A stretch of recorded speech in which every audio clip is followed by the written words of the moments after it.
সম্ভাষণ জনাইছোঁ আহি পালেহি দুৰ্গা পূজাত আজি প্ৰতিপদ তিথি শৈলপত্ৰীৰ ওপৰত ইতিমধ্যে পূজা অৰ্চনা আমাৰ আৰম্ভ হৈছে আমাৰ পুৰোহিতবৃন্দই মন্ত্ৰ উচ্চাৰণেৰে একদম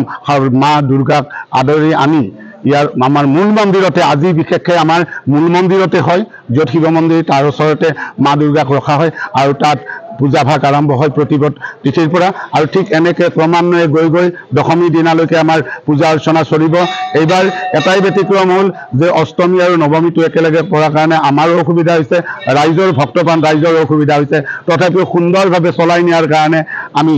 মাৰ ওচৰত মানে সেৱা জনাইছোঁ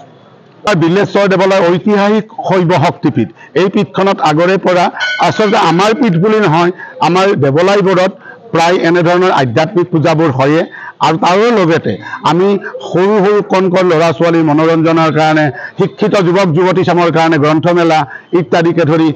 অকণমান ৰং বিৰঙৰ কথাটো নক'লে পূজাভাগ যেন সম্পূৰ্ণ নহয় তেনেকুৱা এটা অনুমান হয় গতিকে ৰাইজৰো বিপুল দাবী থাকে গতিকে অকণমান আমি ৰং বিৰঙতো আছোঁ কিন্তু আধ্যাত্মিক ভাগটোত আমি বেছিকৈ জড়িত আছোঁ পোনপ্ৰথমে আপোনালোকৰ শাৰদীয় সম্ভাষণ জ্ঞাপন কৰিছোঁ আৰু এইবাৰ আমি শ্ৰী বিল্লেশ্বৰ দেৱালয় শাৰদীয় দুৰ্গা পূজাখন আমি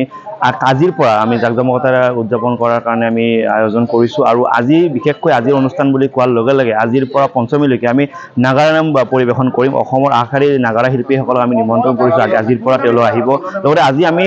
বেলশৰত প্ৰথমবাৰৰ বাবে প্ৰথম বাৰ্ষিক বেলশৰ গ্ৰন্থমেলাখন মুকলি কৰিম আৰু লগতে সেই 4টা বজাৰ লগে লগে আমাৰ বিল্লেশ্বৰ দেৱালয়ৰ যিটো ইতিহাস সেই ইতিহাস সম্বলিত এখন প্ৰদৰ্শনী আমি ইয়াত সাজু কৰি ওলাইছোঁ আৰু সেই প্ৰদৰ্শনীখন আজি মৃণালিনী দেৱী বাইদেৱে আমাৰ মাজত উপস্থিত হ'ব আৰু লগতে এটা ডাঙৰ স্বেচ্ছাসেৱকৰ দল আমি সাজু কৰিছোঁ প্ৰায় 500গৰাকীতকৈ অধিক স্বেচ্ছাসেৱকৰ দল আমাৰ মাজত উপস্থিত থাকিব কাৰণ বিভিন্ন ক্ষেত্ৰত দেখা পোৱা যায় ভক্তবান ৰাইজে অসুবিধাৰ সন্মুখীন হয় তেওঁলোকে যাতে কোনো ধৰণৰ ভক্তবান ৰাইজে অসুবিধা নাপায় তাৰ কাৰণে আমি এটা ব্যৱস্থা গ্ৰহণ কৰিবৰ কাৰণে স্বেচ্ছাসেৱকৰ দলটো আমি গঠন কৰিছোঁ লগতে ফ্ৰী পাৰ্কিং যিটো পাৰ্কিঙৰ অসুবিধা আমাক বহুগৰাকী ভক্তবান ৰাইজে বহুত বছৰৰ পৰা কৈ আছে বিভিন্ন এনেকুৱা আমি জাগা খালী কৰিছোঁ সেই ঠাইবোৰত আমি ফ্ৰী পাৰ্কিঙৰ ব্যৱস্থা কৰিছোঁ গতিকে আৰু কোনো ধৰণৰ যাতে আমাৰ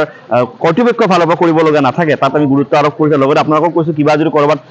দেখিছে ভুল ভ্ৰান্তিৰ লগতে কিবা যদি অসুবিধাৰ সন্মুখীন হৈছে আপোনালোকে আমাক জনাওক আমি নিশ্চয় আপোনালোকক সহায় কৰিবৰ কাৰণে সাজু আছোঁ জুবিন গাৰ্গৰ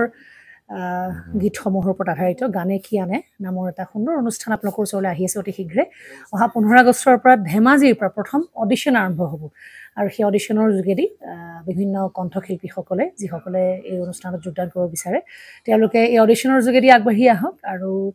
জুবিন গাৰ্গৰ বহুত ভাল লগা গান আমি সদায় শুনি আহোঁ আৰু আপোনালোকৰ যদি ভাল লগা গান থাকে জুবিন গাৰ্গৰ আপোনালোকে গাই ভাল পায় তেন্তে অডিশ্যনত যোগদান কৰক মোৰ ফালৰ পৰা আন্তৰিক শুভকামনা থাকিল এই সম্পূৰ্ণ অনুষ্ঠানটোলৈ ধন্যবাদ